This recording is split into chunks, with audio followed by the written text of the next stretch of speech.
उनके मन में एक प्रतिस्पर्धा का भाव आ गया। बोले ठाकुर जी मुझसे आगे निकल गए भक्ति में, ये मेरे इतने बड़े भक्त हो गए और मैं पीछे रह गया। बात तो तब बनती जब देवता इस बात पर भी प्रसन्नता जाहिर करते कि मैं भी इनका बहुत बड़ा भक्त हूँ, मुझसे बड़ा भक्त कोई नहीं है। ये बात यदि कहते तो मेरे मन को शांति मिलती, परंतु ठाकुर जी मुझसे आगे निकल गए, मैं पीछे रह गया भक्ति में। ये एक प्रेम भरी प्रतिस्पर्धा आ गई महादेव के मन में। अब महादेव शांति रहते हैं, वैसे भी शांत रहते हैं, पर बहुत ही शांत हो गए, प्रशांत हो गए। कुछ बोलते नहीं, कुछ कहते नहीं, कभी हंसते नहीं, कभी कुछ करते नहीं, बस नेत्रों से अविरल अश्रुधार गिरती रहती है, भाव निमग्न। सती इस रूप को देखती थी। सती ने कई बार प्रयास किया महादेव से पूछने का, पर महादेव अपना क्षोभ कैसे बताएं सती को।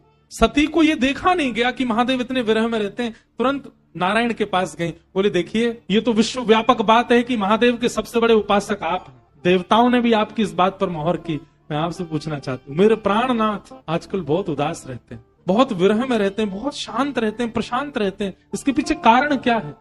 ठाकुर जी बोले और कोई कारण नहीं है, जब से देवताओं ने हमको सबसे बड़ा भक्त बता दिया, क्योंकि हमने अपना अंग ही अर्पित कर दिया उनके चरणों में, तब से महादेव के मन में ये बात आ गई है कि हम ज्यादा बड़े भक्त हो गए और वो छोटे रह गए हमसे। उनको इस बात का कष्ट है कि मैं बड़ा भक्त क्यों बन गया, वो क्यों नहीं बने, मुझसे श्रेष्ठ भक्त वो बन जाएं। इसकी पीड़ा में वो रहते हैं। अब मैं तो नेत्र अर्पित कर चुका हूं, महादेव मन में विचार करते हैं अंग अर्पित करूंगा तो देखी दिखाई बात मानी जाएगी कि ओहो नारायण ने किया तो उनकी देखा देखी इन्होंने भी कर दिया। अपनी प्रिय कौन सी वस्तु अर्पित करूं, इसी चिंता में वो रहते हैं। सती ने मन में विचार किया, महादेव की सबसे प्रिय मैं हूं, यदि आपकी भक्ति के लिए वो मेरा त्याग कर दें तो कहीं ना कहीं आपसे भी श्रेष्ठ भक्त वो हो जाएंगे और महादेव प्रसन्न हो जाएंगे। और यदि इस योजना को हम सफल करा दें तो मेरे प्राणनाथ सदा के लिए प्रसन्न रहेंगे।